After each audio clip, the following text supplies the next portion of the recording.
All right, Sir Lumber, I think we'll start off with an easy category. We're going to go with Best Technical Achievement of the Year, okay?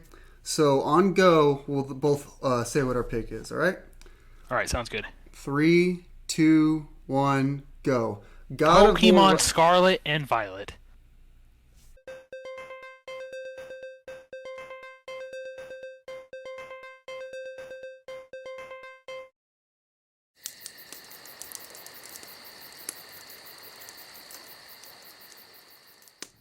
Ahoy and welcome back to episode 6 of Bonfire Chat. I've got Sir Lumber with me here as always, and we're going to talk about the Game Awards happening December 8th in the Microsoft Theater in Los Angeles. Yeah, I'll be there. You gonna be there? I will be there. I'm covering the event actually. I'll be on stage with Jeff Keighley. Look for me there. Nice. So we did this last year. We covered, basically go through, last year we went through all the categories. This year we're not going to go through all the categories. We're going to go through the categories we feel like we can actually, somewhat contribute to informatively, because we haven't, a lot of these categories, like, I don't know who the best esports coach of the year is. Oh man, I was about to say, that was going to be my joke. I was going to say, we got to go over esports coach. I have very passionate thoughts about this one. Yeah, so we're going to go over what I think are like some of the bigger topics and maybe some that we can actually contribute to. And then the other thing that I want to caveat is a couple of these games, Elden Ring and God of War Ragnarok, are in just a couple small indie games. They're in like a dozen categories. Yeah. So what I think is best for us to do is we can acknowledge their existence in each category, and when we pick what we think is going to win, we can pick them. But as far as talking about the games, I would prefer to save most or a bulk of our conversation on those games until the Game of the Year category. Yeah. Otherwise, we'll just talk about Elden Ring and God of War 7 times, and I don't think that's very productive. Right. Maybe that's what the people want. Maybe that's what the people want, but I'm sure we'll get plenty of that talking here. Let's for sure. Let's start here at the back. I've got a bunch of tabs open because for some reason this website doesn't let you just. It's weird how it makes you click through the tabs. So I have 13 tabs open or something like that. Also, at the end, we are going to go over a couple predictions, maybe one or two each that we think will be at the show that we're excited to see. Yep. But with that, announcements, trailers, and such. It's 3 hours. We'll probably see at least something we're excited for. Yeah. Let's just get rolling. First one we have Best Adaptation. So this is like a movie of a video game, basically, or TV show. Or a show. TV show, yeah. So right off the bat, I'm just going to say, I watched Uncharted, very average movie. I would say borderline below average movie. It was borderline didn't really need to watch it. Oh, come on. This is bad etiquette right now. This is bad etiquette. I didn't mean to. Can I even go back? You should be able to hit the back arrow. I had to refresh? No. Why did it take you to the It didn't have a back arrow. Okay, so there we go. Wait, so why did it even do that? Because I tried to click to vote, but I wasn't signed in. Oh, okay. I thought you were okay. I see. Yeah. All right. So Uncharted, movie was fine. It like got all 4 Uncharted games, like put it into one. Like the stuff from the 4th game happened, and like you're referencing some stuff. Fan service stuff. Fan service stuff. I know Sonic was. I still have not seen either of the Sonic movies. I'm a Sonic fan, but I haven't seen either of them. I've watched a little bit of the Cuphead show. I think I enjoy the Cuphead show. It's kind of funny. It's like a. Okay. I like that it's like it is like an old timey cartoon. It's kind of like a old like Disney cartoon, but like with Cuphead, which is interesting. Yep. Have you watched either of Arcane or Cyberpunk? No, but I know they're supposed to be good. I think I'd probably watch Arcane first because it was the first one to come out before Cyberpunk, and it just seems really interesting. I've heard great things about that one, and then I did hear good things about Edge Runners as well. But yeah, only thing on this list I've seen is Uncharted. So and had I seen everything, I would not have picked Uncharted. I'm sure. To win this one. So. Yeah. So I think for the sake of it, I'm rooting for Cuphead. I know Cyberpunk Edge Runners has a big audience, and Arcane. Yeah. Both those shows were very well regarded. So. Yeah. All right. Next up, we've got Best Role-Playing Game. Oh boy. Now this is like the Nintendo category and Elden Ring. This is literally 4 Nintendo games. It literally is. Yeah. Yep. So yeah. Right off the bat, Live Alive. I thought Live Alive was really unique. It's like a remake of an a Super Famicom game. One of the best boss tracks in any game ever, by the way. I almost want to like splice it in right here. Like, oh.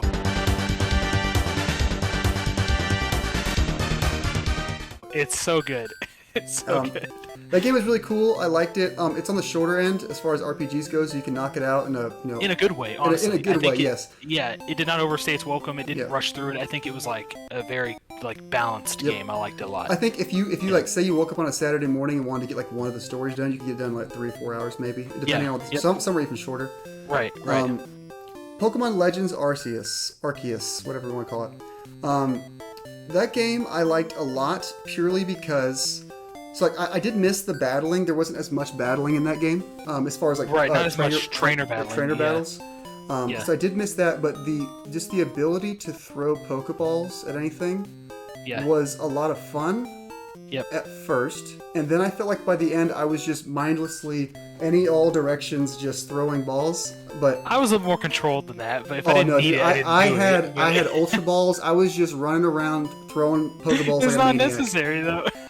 I was catching everything in sight. I am missing that feature in Scarlet and Violet right now. I'm playing through it right now, as are you, and like I wish that was a thing. And like it didn't have to be a guaranteed catch or whatever, but like. Because they're in the overworld, I wish I could just chunk a quick ball or whatever and catch it. So I am missing that. It's like a pro and con. Like I like that I'm being forced to do more battles, but I also the throwing the ball and catching was so quick and convenient that it is missed, like you said. Triangle strategy. I think we can both agree on this one. I kind of was somewhat. I mean, I liked Triangle strategy. I thought it was. I think I actually reviewed it. I gave it like an 8 or something like that. I was a little disappointed in it, just because I feel like a lot of the characters, I don't know, it was a little too slow and clunky at times, and it was very talky, which was okay. The story was fine. There was some nuance to it, but I don't know. I didn't love the regular gameplay as much as I thought I would, and a lot of the unique abilities for the characters, I feel like you got so late that the first chunk of the game, everyone just kind of feels the same. Just a lot of, attack the person in front of you stuff. Yeah. I want to go back and replay it one day on hard mode because I never did that. But I think overall I was a little disappointed with this one.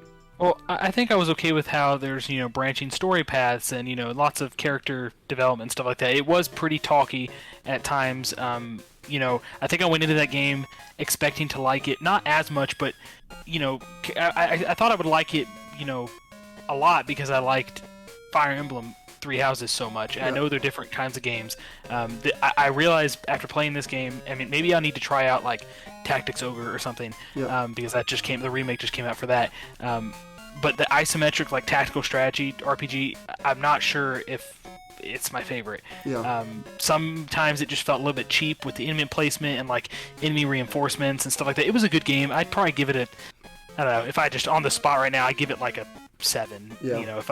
Since I'm feeling generous today. You did say something some of those enemy spawns are a little silly, where it's just like you're doing what it's showing you to do and you're doing well, and then they spawn like on top of you and there's nothing you can do. You basically have to start over. Sometimes I just felt like they would just, I mean, maybe the enemy was just smarter than me. They would target like my strongest character and just dead. They'd just kill him. So I mean, it was fun. I don't know that I'll ever go back and play it, honestly, which is a little bit sad. But it was fine for what it was. And like I said, I need to try out a different game in that same genre and see if I truly don't like it or if I just didn't like that game. But it was a cool experience though. From the HD2D guys. So. Last note I'll say on Triangle Strategy: while I was playing it when I first beat it, I looked at a bunch of like strategy guides and tier lists and people who are like really high level strategy game, and they were showing off some cool abilities and techniques I never really got into or tried. And I guess what I'm saying is like there was some cool high level stuff you could do, but I don't know if the game lends itself to that kind of because basically you can only do it on like New Game Plus, because if you start the game fresh you don't get all that. So I wish there was more of that unique strategy building from the beginning. Right. But next game we got is one I think we both enjoy quite a bit. Xenoblade Chronicles 3. My second favorite of the Xenoblade games. What were you going to say? Or excuse me. So I think that you look at this category, and I agree that like Elden Ring, which is the outlier here because it's so good, it is an RPG. I kind of separate that one in my mind because it's like an action RPG. Yeah. And then I look at these other games and I see like turn-based and more strategy-oriented. So I almost wish Elden Ring wasn't here because I feel like it's just there because it technically is an RPG. But for me, it's got them stats. It's got the number go big. It does, and that's great, and I appreciate it for that. For me personally, like this is one of those categories. Just because Elden Ring is included, I wouldn't like give it the win. I would want to see Xenoblade Chronicles 3 win this category. So that game was incredible. I won't say much about. I don't want to spoil anything. I don't think the story quite landed for me, but the journey was very good. I think it was the best combat system of all the Xenoblade games that I've played. So this one, I think, music, like visuals, it was very impressive stunning. For being character on the development. Switch. Very impressive for a Switch game. You said, I enjoy this game a lot. This is I've played all 3 of the I have not played X, but I played 1, 2, and 3. All the numbered ones. I wish X was on Switch. I never played that either. This is the one that I got the most into. I did the most of the side quests. I did pretty much everything available to me. But like you said, I think the journey was far better than the conclusion. Spoilers, I'm not going to get into it, like you said, but the build up and the journey with the characters was really good. Combat was great. And I think if I had to pick my favorite RPG of the year, I do think I'd get this over Elden Ring because I don't think of Elden Ring as an RPG. Yeah, it is an RPG. It is. Yeah. It is, but it's a RPG is such a broad category, and it's kind of cut off. Is this JRPG or is it RPG? Best role playing. Okay, yeah. See, that's the thing. That's such a broad category. Yep. I would like to see something like Xenoblade get this because I think more of the strategy-oriented stuff, the more like the thinkers, like in Xenoblade, you have to think about like placement of your characters and like specific builds of each character and stuff. Yeah, exactly. Which is important in Elden Ring, but you're still at the end of the day, I swing sword, man die. Like that's what happens. So yeah. So I it's a toss-up. I think Elden Ring will probably win. I think Xenoblade would be the second. Yeah, I would hope so. It's too broad of a category to then fit Elden Ring in and have it not win. So that's kind of unfortunate for Xenoblade. But you never know. Maybe, I don't know exactly how the judging and everything works, but maybe they'll give something to Xenoblade because, like we said at the top, like there's a lot of categories. Exactly. Yeah. All right, next up we've got Best Debut Indie. Now, I've played 2 of these. I think you've played one of them. Just the one. Yeah. I have not even finished it, but just the one. Yeah. So Neon White I've not played. I've heard good things about. It's like like an interesting I've heard there's like good cool speedrunning community with this game. There's some I've watched some of it. It looks fun. I don't know. I'm not a big speedrunning guy. So I'm not sure if it's my game. Is the object of that game to like do the levels quickly? Is that kind of the point? I think the object is to beat the levels, but you get like different little things next to buffs, your time right? if you beat it fast and stuff like that. Gotcha. Yeah, basically you get buffs like for example, I've not played the game, but I've seen some. Say you pick up a rocket launcher, you can either use the rocket launcher to shoot a rocket launcher at an enemy, or you can each different weapon has a different ability that you can use the weapon to do. Cool idea. I have not played it. Maybe one day. Maybe it comes to PS Plus or something. It's on multiple platforms, right? It's not just on Steam. It's on Switch. I believe it is. It's on. I think it launched on Switch. Cool. I would not. I wouldn't play it on Switch. Right. Another game I really want to play eventually is Vampire Survivors. It's on Game Pass now. Yep. I think. It is on Game Pass. Okay. It's on Game Pass. Yep. I think this is a turn your brain off, just that is what I have heard. Yeah, just kind of move around, kill thousands of enemies, lots of effects on the screen. Right. I can't speak to it a whole lot. That sounds great. Well, is it I thought that was wasn't there some other vampire game that was like an MMO type thing, or is this the only one? Oh gosh, I don't know what I'm don't get me lying. I couldn't tell you. I just didn't realize that was the way you just described the game. I didn't realize it was that mindless. If it's like a Yeah, I think you just move your character around and get it's basically a shoot 'em up. It auto shoots for you, and you'd just get upgrades and level up and stuff, and it kills. That sounds fun. Then I may need to grab that, see if it's on sale or something. A Game Pass. Oh, Game Pass, you just said that. Well, I was just thinking, honestly, when I said that about Switch and the holidays coming up and having it handheld, because I have a friend who plays it on his Steam Deck, and he said that's awesome because he'll be with his wife or whatever, just watching TV, and then he'll just have it in front of him. So that could be a fun way to play it. Unfortunately, I don't think it is on the Switch yet. I don't think, but maybe one day. Norco. Maybe. Sorry to say, I don't know what Norco is. I actually don't either. Yeah, I'm never even looking at heard that of this game, honestly. thumbnail. I don't know what that is. Never even heard of it. But so here's what we got. We've got Tunic, a game that I thought was frustrating but fun. They went a little bit too hard on like the puzzle solving and some of these things to where it was a little goofy. But it's basically like it's a Zelda-like. And one thing I liked about it is I heard someone say this and it really kind of clicked with me. Basically, so there's another language in this game that you can't read unless you know the language, which I doubt you do. I'm pretty sure it's made up. Well, I mean, like you could probably like decode it. Yeah, you could. It kind of harkens back to like playing your first Zelda game, like when you couldn't read. Yeah. My first Zelda game I played. First Zelda game I played was Oracle of Ages on my Game Boy, and I could not read.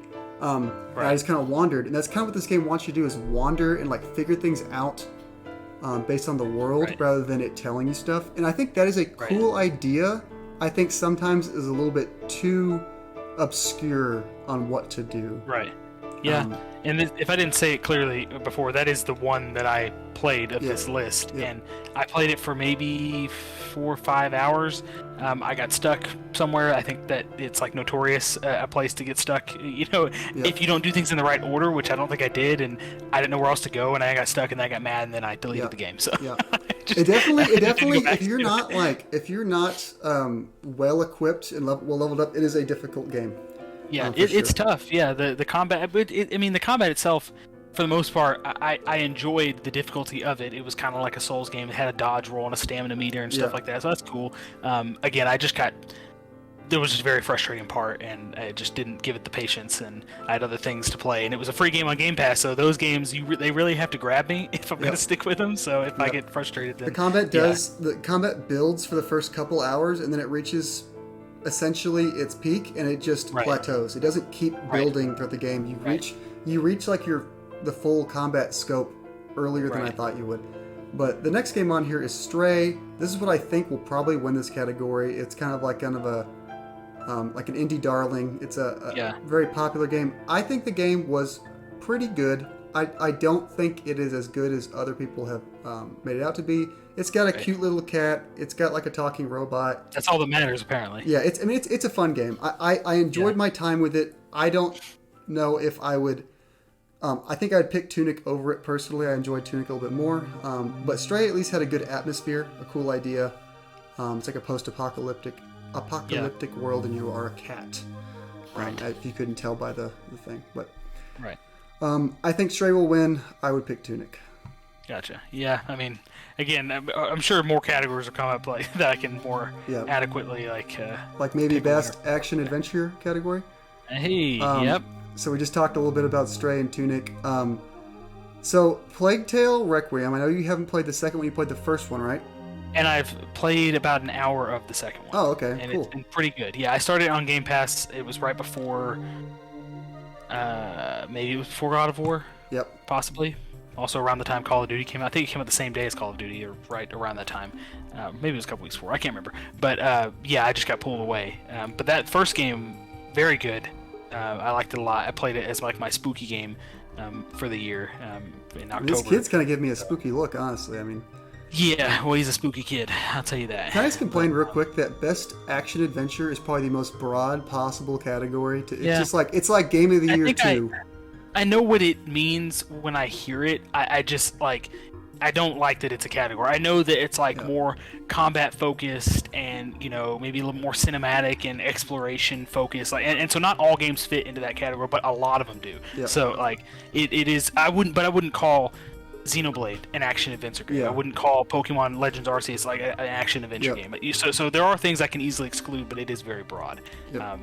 I think the first three fit straight into that. Stray, I would not really. Stray has a little bit of action. I didn't talk about there is some combat. I don't think this is a good. It's like a cat simulator, from what I saw. Yeah, it's more puzzle solving rather than. There's a lot of puzzle solving and like, like old school adventure games. Like get this item and give it to the guy, and then he gives you this, and that. Right. There's a lot of that in this game. Tunic could say is action adventure. I think it's fine. I don't know where else it would fit. Yeah. So I don't think Tunic or Stray will have much of a shot here. Anything you want to say on Horizon? I know Horizon is a game you enjoyed earlier this year. I did like it a lot. So we've talked about it in other videos. I was a big fan of the first game, and then I played the DLC for the first game. I liked that a lot. This sequel, I feel like it did build on the first one in several ways. It did also kind of feel like more of the same, which isn't really a bad thing.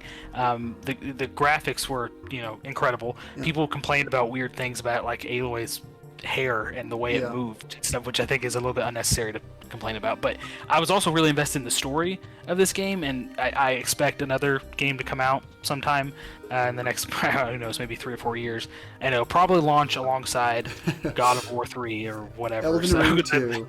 Yeah, it'll probably launch right alongside something else that's going to kick its butt in sales and media attention. Yeah. But it deserves all the praise that it gets, either from critics or from people who are maybe getting overshadowed by talk of other things. It's really fun. It's got really sharp combat. It's a really unique setting, even though it's post-apocalyptic, but it's like way, way far in the future post-apocalyptic. So it has a chance to kind of like form its own identity. Right, exactly. Yeah, just right on the corner, actually. It has a unique story, and it's really formed its own identity, and I was invested in that aspect of it. So I wouldn't mind if this one won. I think just because, again, when I think action adventure, I do think God of War fits squarely into that. I think it's probably going to win. I think God of War has this one in the bag. I think it's as good as Horizon is. I've not played it, but I've heard it's very good. I think God of War, it just has I feel like it has a similar audience I think God of War is the peak of this, what I would call the first party Sony design. Your Uncharted's, your God of Wars, they all kind of have that same, the climbing games. I'm talking about the third-person climbing games. I know. I do think God of War has kind of reached the pinnacle of what they can do with that. I think God of War will take this. Honestly. Right. I agree. Let's go to the next category: Best Action Games. Oh, I'm sorry. All that talk about knowing what an action adventure game was, I did not expect this. Is there a best adventure game? Is that a thing? There might be. I could not tell you, but okay, then I've lost. Right off the bat. Neon White, haven't played. Sifu, I have not played. I heard it has some cool combat. Anything else on Sifu? I guess that's the thing about action games. I think they're probably really focused on the combat, like hack and slash type stuff, and not so much on the exploration. I've only played 2 of these games on this list. I'll also say, I don't care what people say about action. I think a shooter is its own category. I was going to say that. I don't think Call of Duty belongs here. So even though I've played it, I wouldn't. By default, I'm going to have to give this one to TMNT. That's the one I played with you and a couple other friends, which that is probably the best way to play it, by the way. Shout out to Bird Dog Gaming. TMNT was a lot of fun. Don't forget Aiden. Yeah, and of course Aiden. Shout out Aiden. TMNT was a lot of fun. Get Landy. Did he play this with us? Did Landy play it with us? He did. Wait, maybe not. Still shout out to Landy. Shout out to Landy from the satellite office. From the satellite office. TMNT was fun. My biggest complaint was it was so easy to just the best strategy in the game by far was walk in the corner, taunt, use your special. That's what I did the whole game. The fact that taunt gave you special meter is what made that kind of broken. When we're playing with 4 of us, it's just like, hey, y'all take care of these. I'm just gonna go build up my taunt over here, and we'd you're likely not all getting hit at once, so someone can do that. So that was a little weird. Still a lot of fun. We knocked that out in 2 play sessions. Eating pizza while we did it, which is the most important. Right. I'm sure if I had played Bayonetta 3, which I probably will eventually. I've only played the first one, but I bet if I had played Bayonetta 3, I think that one's probably going to win. Yeah, I think Bayonetta 3 should get a lot of praise. As far as action games go, I've heard that the combat is very, very good. It's top. It's got some performance jank, but it's on the Switch, so you kind of expect that. But I blame the Switch for that, not so much the game. Yeah, exactly. That's what I was getting at. I think that I've heard that the combat is very, very good. Probably the best of the series. I think Bayonetta will take it. Let's go to innovation and accessibility. Now, it's a cool category. It's a cool category for sure. I'll just say up front, so I didn't play Dust Falls, Monkey Island, or The Quarry. Played The Last of Us, but not that version. But I version. know what accessibility was available in Part 2, and I'm pretty sure it's on par with that. Yeah, I would just say there's a lot of things, a lot of options. This one's tough to pick. Like I said, I don't know what's in these other 3 games, but I know these 2, the Sony first-party games, are very, very have accessibility at the forefront. They have some good options. I know that for sure. So honestly, it's like almost like a tie. Like I don't know. I don't know if one of these had more options than the other. I feel like they have like. I feel like Sony first party games just kind of have like a package of like what they put in their games, and they're just both gonna have it. I think that given how many options they throw at you, just because you go through the settings and stuff when you're setting up the games, like with God of War. I saw how many things were in the settings and the stuff they show you right before you start the game and all that, and the type of game this is, requires a little more dexterity, right? Yep. Normally, and I think because they go out of their way so much to make it easier for a game like this to be experienced by others, I think that one of them should probably win it, because the other games are like narrative driven, kind of maybe quick time event, listen to story, read some text, whatever. So I think just because of how much they go out of their way to do it, extra mile kind of thing. Yeah, I think one of those. I can't pick, but because again, like you said, they're both Sony first-party games, and I think it's probably across the board. That's what they try to do. It seems like now, at least. Yep. So, Last of Us or God of War should probably take this one. Yep. Good to see that this is being acknowledged, and more companies should continue to innovate here. Next category, we did Best Debut Indie. This is just Best Indie. I don't know if I have much more to say on this, except for there's one new game. Cult of the Lamb. I was about to say, I played Cult of the Lamb a lot. I liked Cult of the Lamb a lot. It had like a good balance between, it was like dungeon crawly action game, like short, 5 to 10 minute runs. And then you go back and you build your base, which is what I liked the most. My biggest complaint with building the base, and you basically automate things.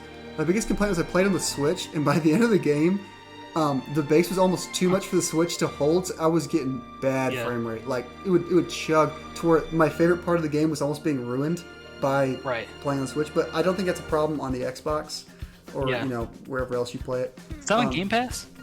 I don't know if it's on Game Pass. It might be. It's a fun game. That would be the way I try to play it then. Yeah, it's a fun game.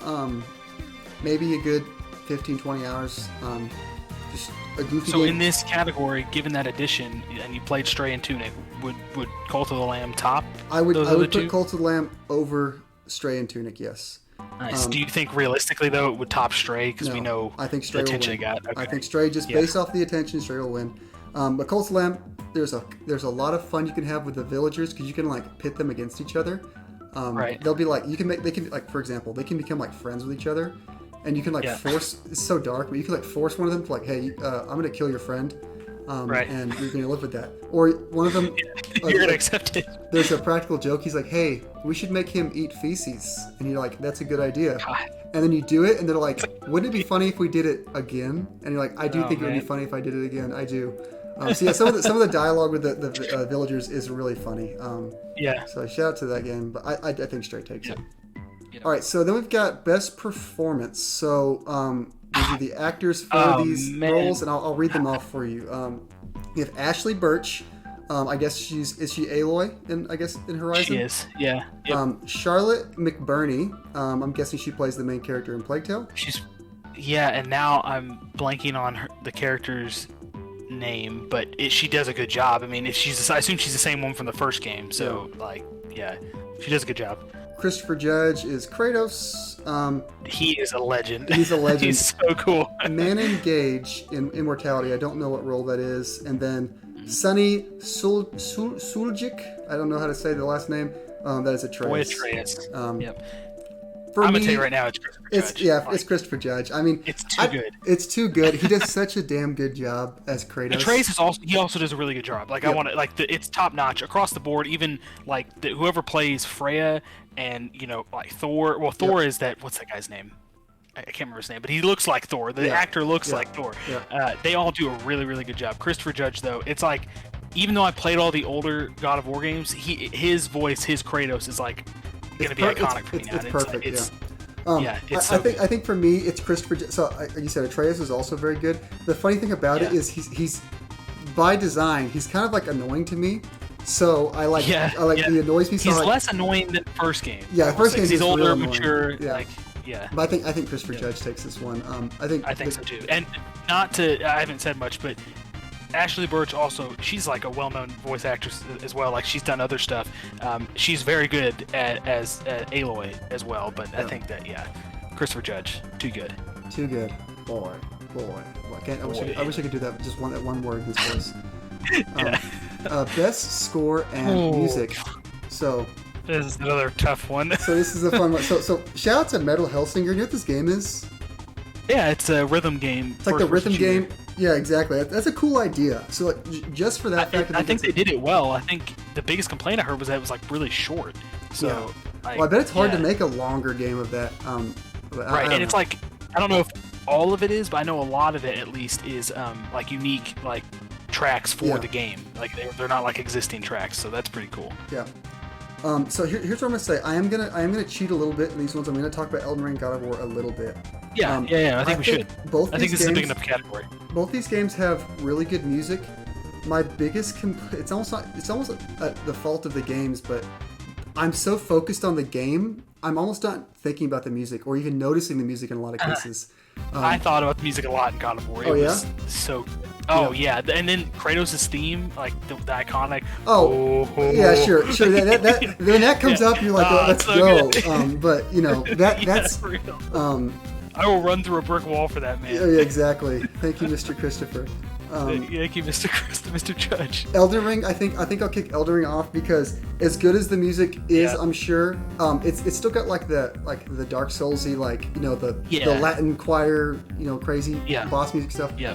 Had some good ambiance. I liked Limgrave's music, and then of course the main theme is really good as well. But I mean, to me that was something they had to do, like with Elden Ring.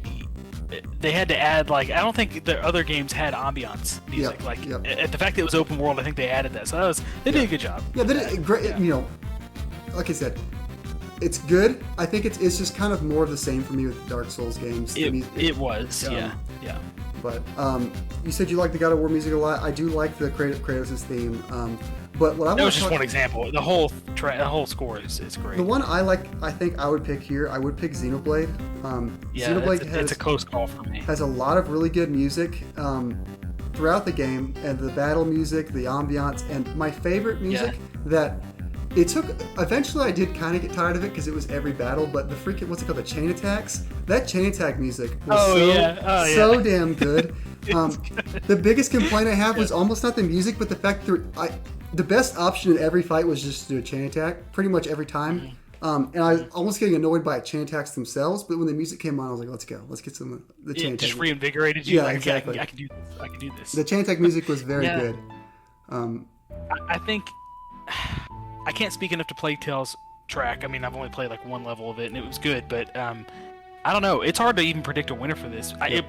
Probably recency bias would give it to God of War. I think Xenoblade is very deserving. I don't know if I can even come down on a choice. Do you think it would come down realistically to God of War and Xenoblade? I mean, we wouldn't know if it did, but I think those are the two that deserve it the most. We're just gonna know the winner, but I think those two deserve it. Man, I don't know.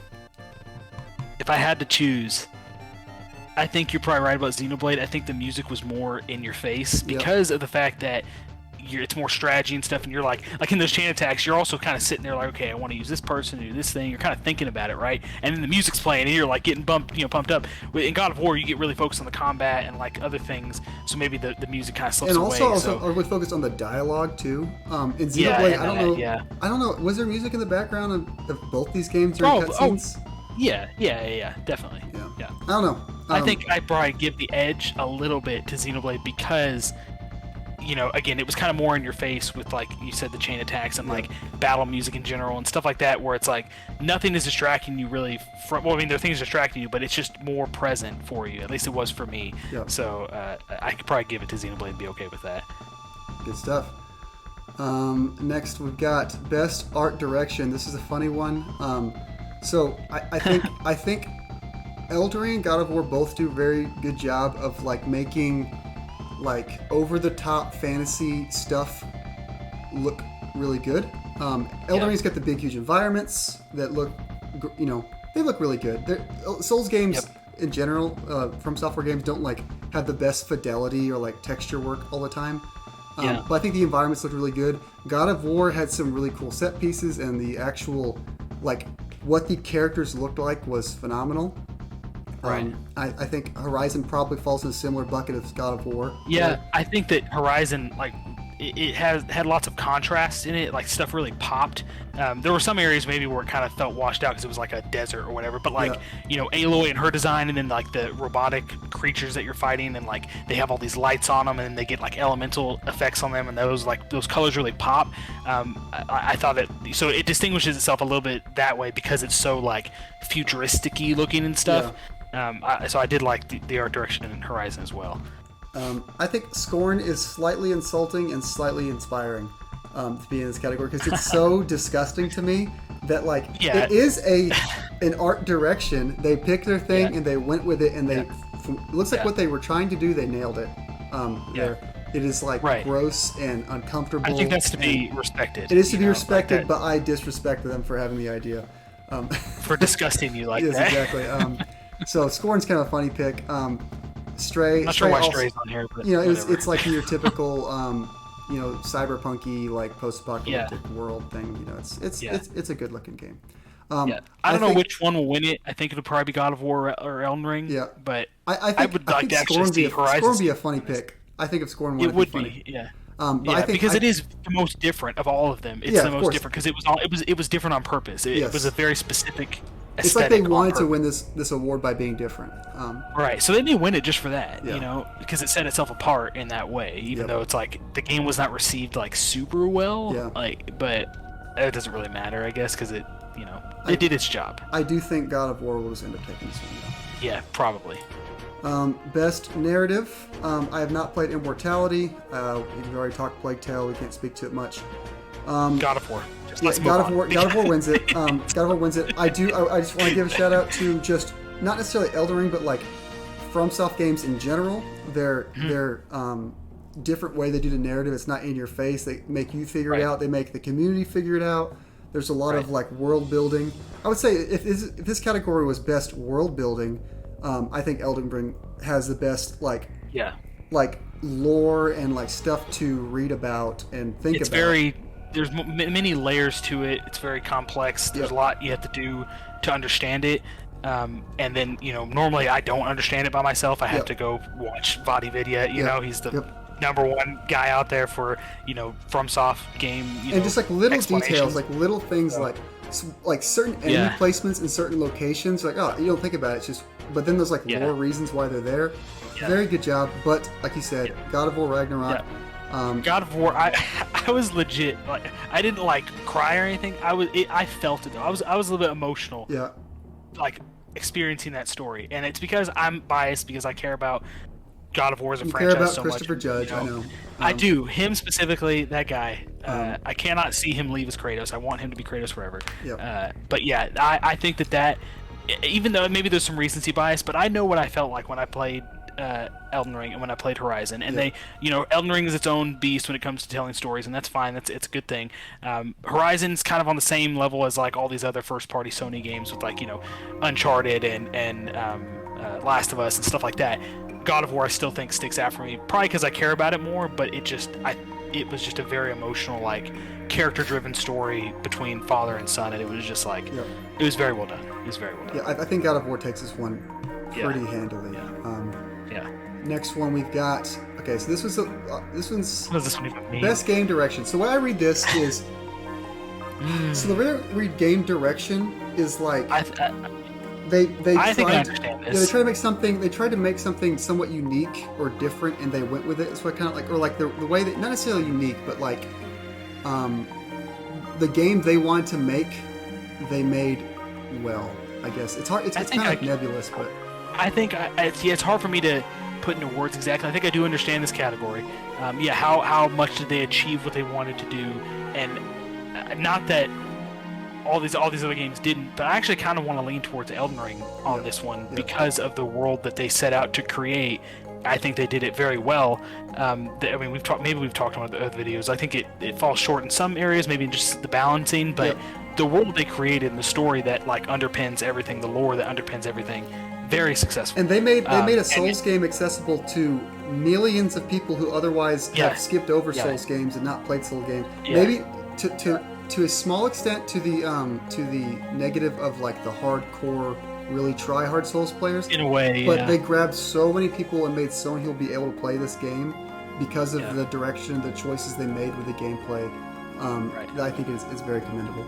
And it had a lot of hype for good reason, leading up to launch. But when it launched and people started hearing about this, like, oh, it's not just your average, okay, it's an open world Souls game, and that's where it stops. Like, no, people are calling this 10 out of 10, 11 out of 10, like, it's incredible, and it deserves all that praise for, like, how it took the formula that, it was more of a niche community, and slowly people are trickling in, and they understand it, we know what to expect, and then they just, broadened it, and then made it accessible. Even if the average gamer who's not great at these games, who doesn't like the Souls game very much, even if they're not going to finish it, they could go and still have a good time with it. Yeah, have a good time. Just play around Limgrave, you'll have a good time.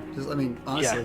Seriously, you will. And you venture far out of there and you're going to start getting your butt kicked. But, just Limgrave and Liurnia and stuff, like those entry areas, there's so much there. And, I think this one goes to Elden Ring. Yeah, I think it deserves it. For God of War, I mentioned a little bit a couple categories ago. As good as God of War is, I think it is like the best of, the Sony, I don't want to call it a template because that's a little negative, but like the action adventure-y, like, the third-person puzzle-solving, story-driven cinematic. Yeah, it's like the pinnacle of that, but I don't think it is necessarily, I don't want to say unique enough, but it is what it is, and it's very good at it, but I don't think it is as impressive or world-changing as Elden Ring was. Yeah, if you talk about creative vision and innovation in game direction, like vision and innovation, I'm not saying that God of War didn't have that, but it was required for From Software to really embrace that, to do what they did, to make it accessible to everybody, to bring in all these new people, because they thought about that. They thought about how to do that. And, God of War and Horizon, specifically really God of War, I don't think the other ones really, I'm sorry, this one, I just don't think they are going to, there's no chance. Yeah. God of War, we still knew what we were going to get, I think. Elden Ring, despite how much you and I like the Souls games, I don't think we predicted it was going to be as big of a thing as it turned out to be. So, and that's for... Yeah, God of War is very much the sequel to 2018 God of War. It is and that was as far as gameplay... Yeah, exactly. Yeah. It's exactly. As far as gameplay and design, it is something that has been done by the same studio, by the same franchise. It is. Right. But yeah. Yep. All right. I think next is Game of the Year.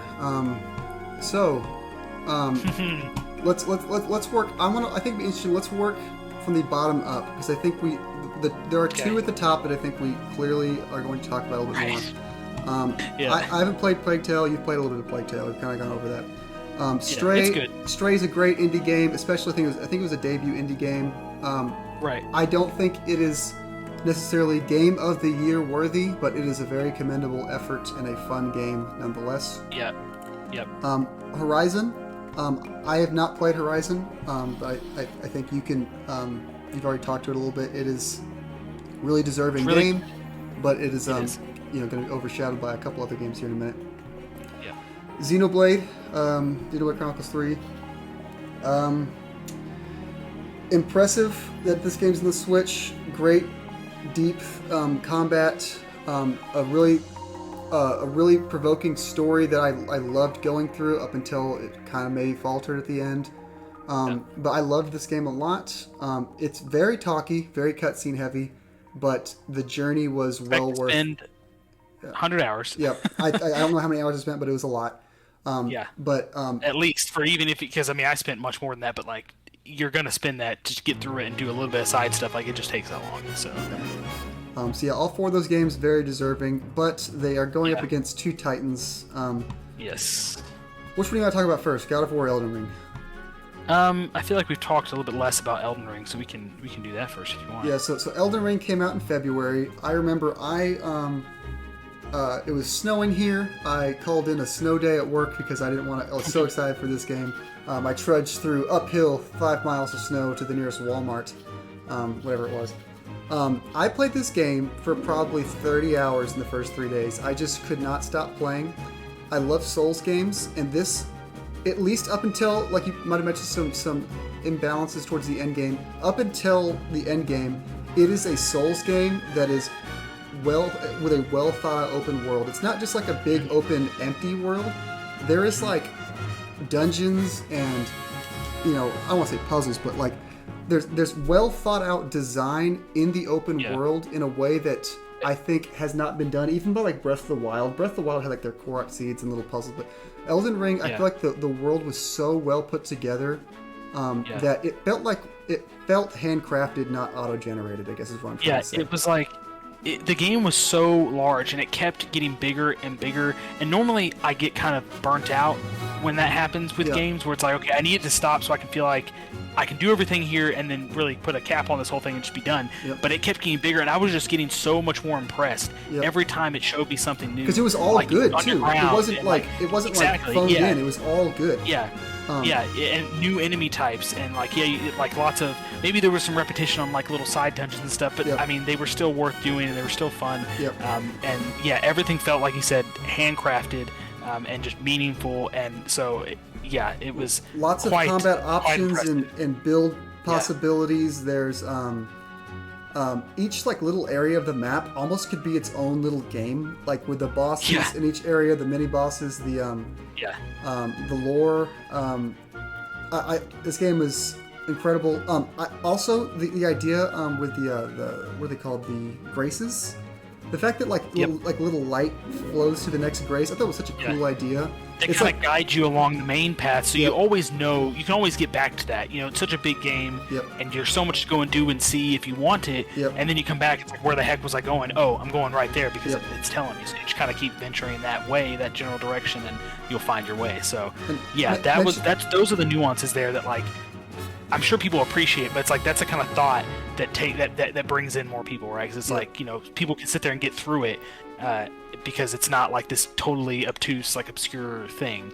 And we play at launch. We didn't play much, but we did play together recently with the like co-op just to try it out, and that was like well done. I thought that was fun. I didn't realize it's hard to put an open world with that kind of like just drop-in multiplayer. That is tough, and in the way that we are familiar with it in Souls games. Hey, I need help on this boss. I want to bring in a friend. Like they thought about that, you know, and they made it still pretty easy to do that, even when there's like this random nighttime open world boss that, you know, not everyone may have seen or something. Like, I can get a friend in here to help me because, you know, again, they thought about it. So some cons, I guess you could say the biggest one that I think is the most glaring, over your right shoulder. Yeah, Iron Man is the biggest one flaw. Right there. The biggest flaw. The Iron Man bust. So Melania is like see it? The biggest. Yeah, you can see it. Okay. Melania is the biggest example of this, but in general, a lot of the late game bosses, it was like power creep. Like, how do we make this boss hard and scary and high damaging? Yeah.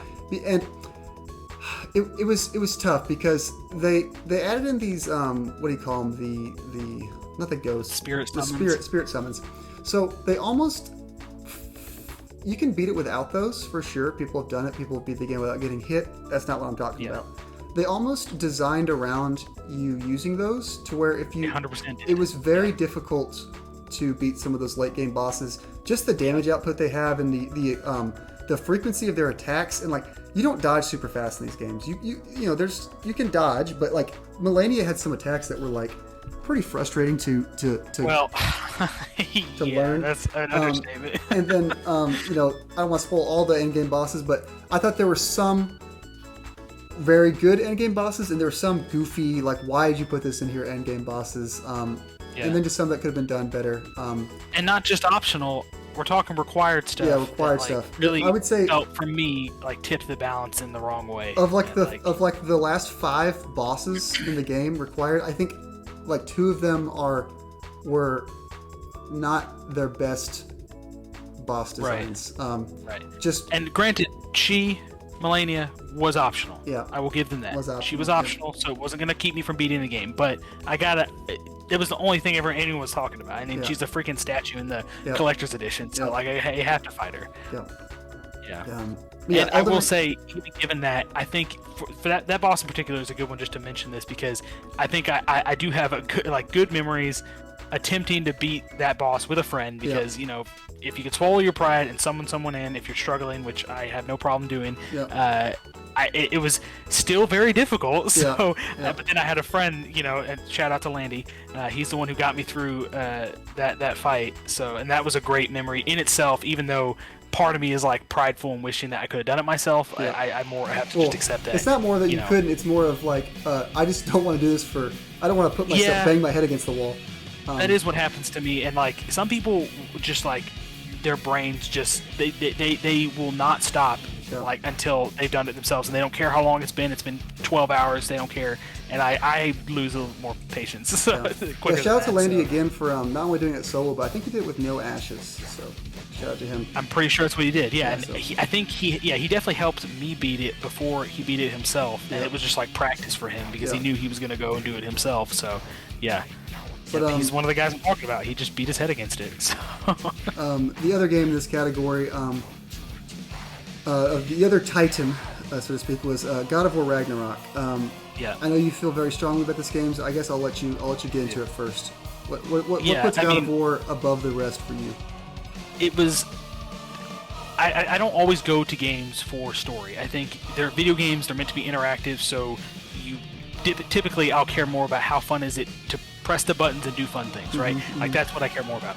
Now that part of the God of War was incredible in itself. I think they really like sharpened up the combat. For me, I don't know if it was just because I had played a game like Sekiro in between the first God of War and this one, like which I feel like helped my reaction time and stuff. I just really felt more integrated into the combat, so it really felt like the combat they wanted in the first game. Even though the 2018 game was really good, I feel like they really polished it and added these. They nuanced it a little bit with like, you know, the charge of attacks with your weapons and the parrying with the shields, which I love a good parry or a deflect in a game.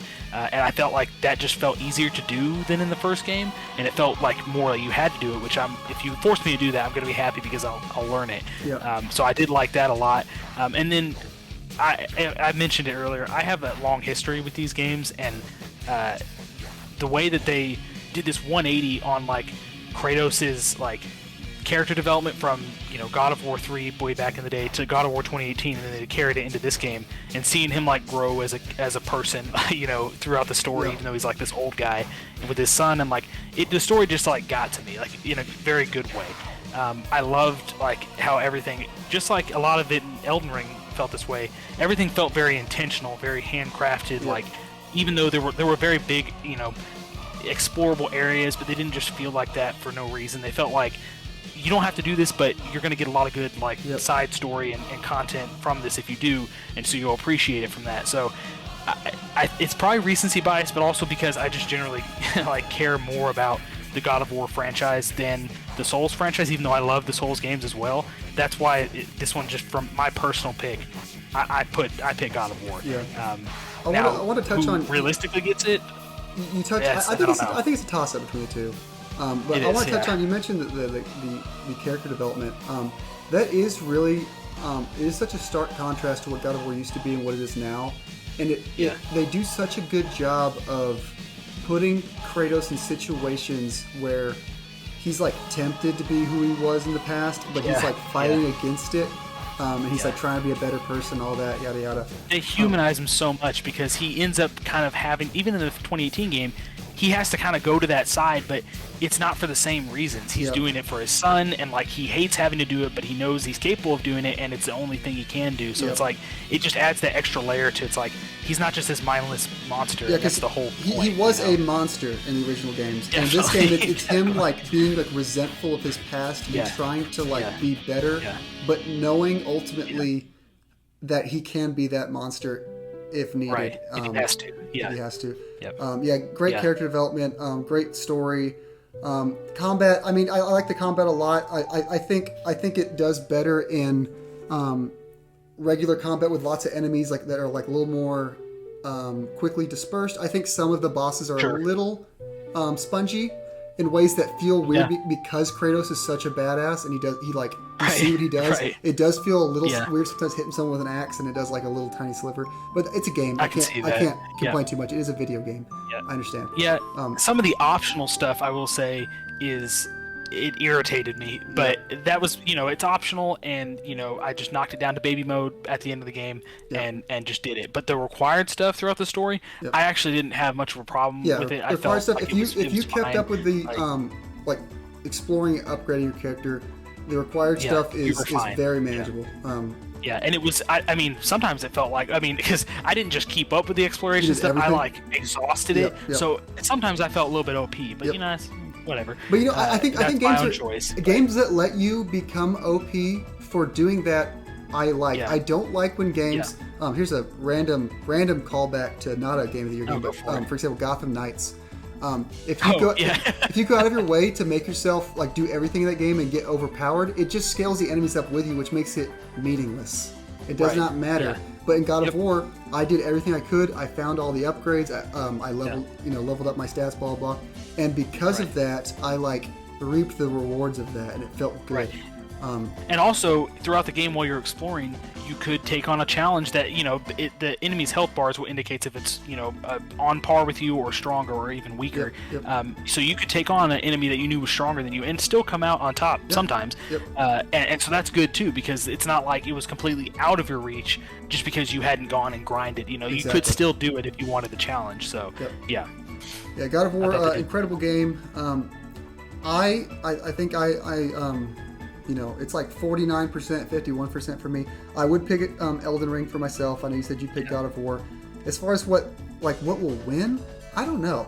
I think so. God of War's obviously got the recency thing, but Elden Ring does, we cannot overshadow just how big of a deal Elden Ring was. I don't think Elden Ring has left anyone's minds. I think that yes, more things have come out that are impressive, like God of War, and it's incredibly it's amazing. But I do not think, because Elden Ring was just. I mean, we're going to look back on it for years and years, and it's going to be this totally, game-changing pun, but, it really did come in and, shake the foundations of, gaming and brought in so many people. God of War didn't necessarily do that. It didn't have to do that, though. It wasn't trying to do that. It didn't need to. Elden Ring did that, and we were like, holy crap, who knew FromSoft was capable of that? So, considering that, it is, man, it's really 50-50 for me. I know what I would pick, but... I think that this might be getting a little too much in the weeds. I think because God of War was a Sony exclusive and Elden Ring was much wider audience, I think Elden Ring might take it just from the sheer amount of people who could play it. I'm gonna be happy. I think both these games are deserving. I have my personal choice, and that's how it usually goes. We don't always have a Game of the Year, Game Awards Game of the Year situation like this. Last year really was not that. It was I didn't know who was going to win in a weird way. Exactly. Last year didn't have any of the S tier games. There's a lot of A tier games. But this one, I played both these games. I was almost equally excited for both of them when they came out, and they both delivered basically in the same way. Maybe a little bit more for God of War for me personally, but that's just like I said, I had the reasons. So they both are deserving, and it's too bad that a game like Xenoblade. I think that if I had a third place game, it would be that one, even over Horizon, because I think Xenoblade I just enjoyed it a little bit more.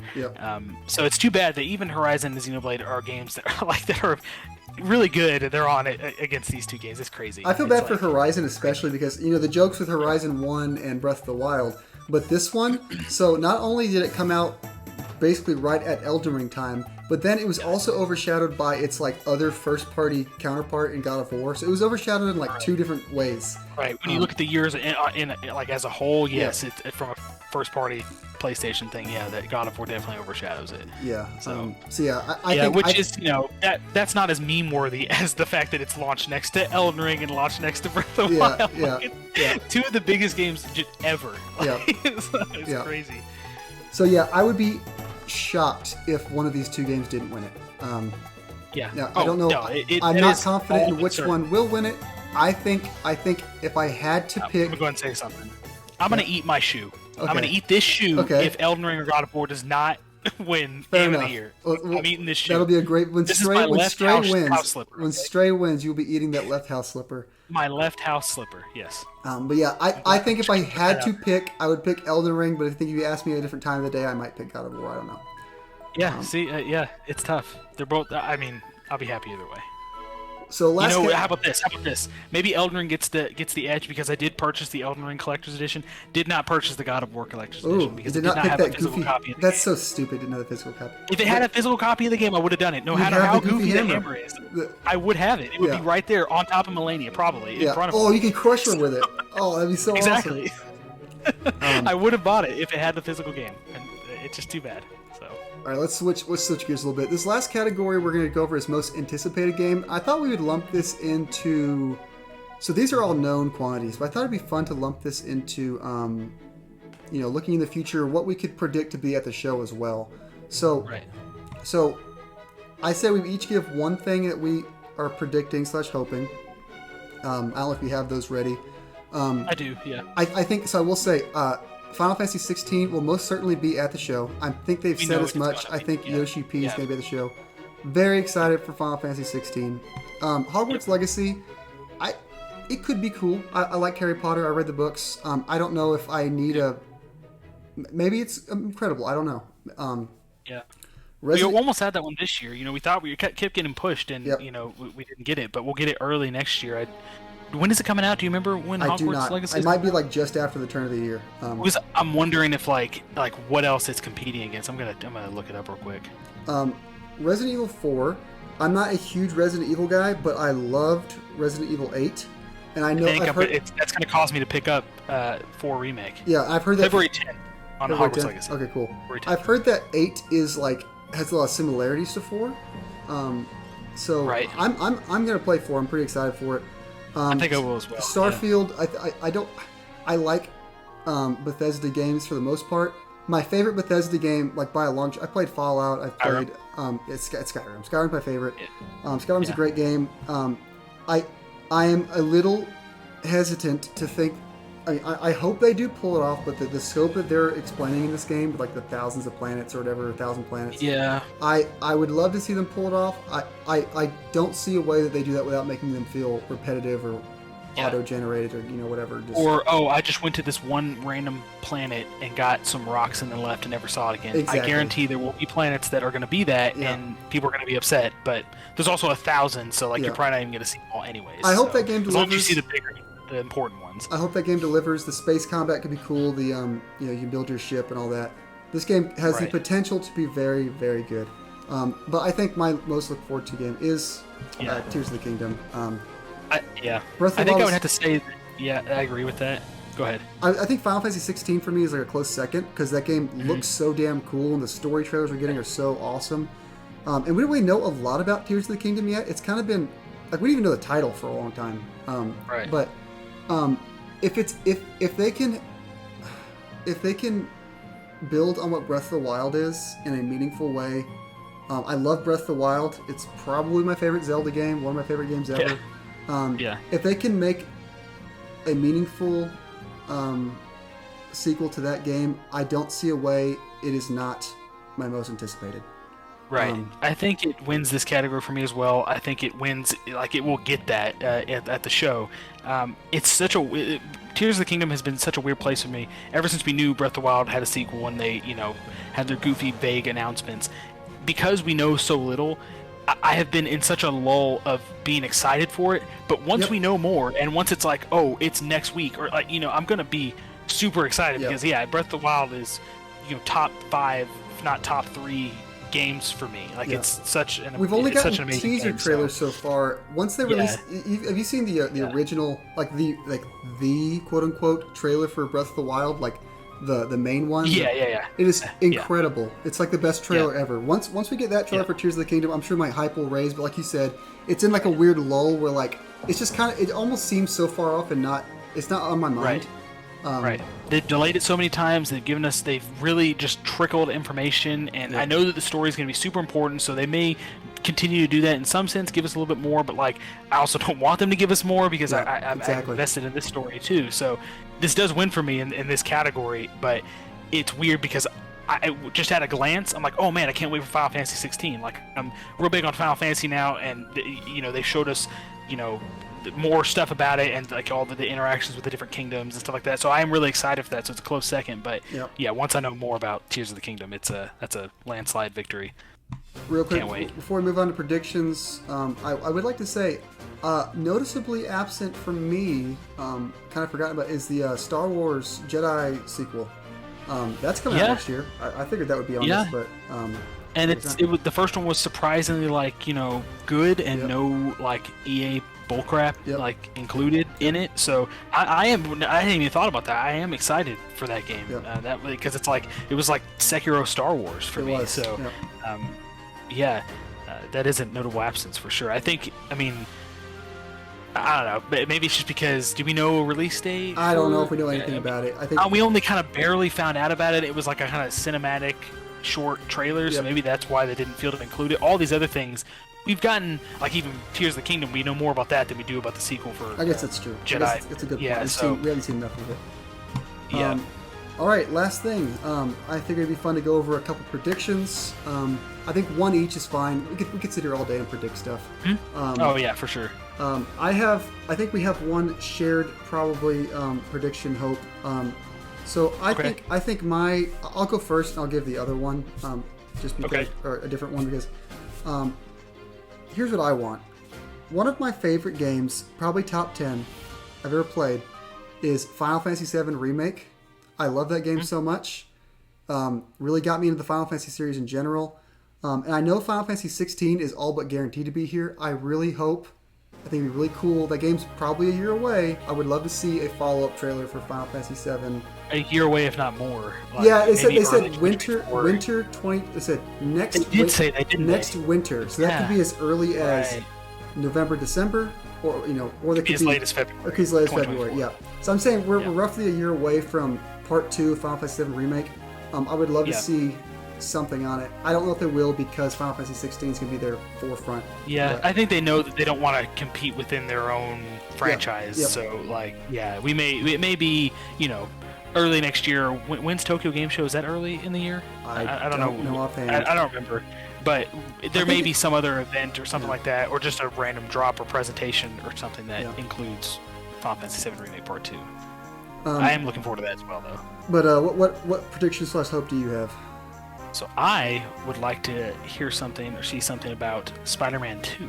Ooh. I think that would be really cool because we know that it exists, obviously. We know Insomniac's working on Wolverine, but that's way out. Yep. So Spider-Man on the PS4 and then Miles Morales on PS5 and even games. Spider-Man PS4 remake or remaster on PS5. Awesome games. Yep. And I'm very interested to see a little bit of gameplay now, maybe just to understand because you have both Miles Morales and Peter Parker as Spider-Man in this second game based on the trailer that we've seen. I'm interested to see how you control both of them. Is it kind of you're leveling up and customizing both of them as you go? Or is it swapping between them? I don't want it to be Peter Parker is primarily here and then Miles Morales is a couple missions. I want to see them integrate these two characters that are they gave Miles Morales his own game, they gave Peter Parker his own game, now they're bringing them together. So those were some of the best games on PS4 and PS5 for sure.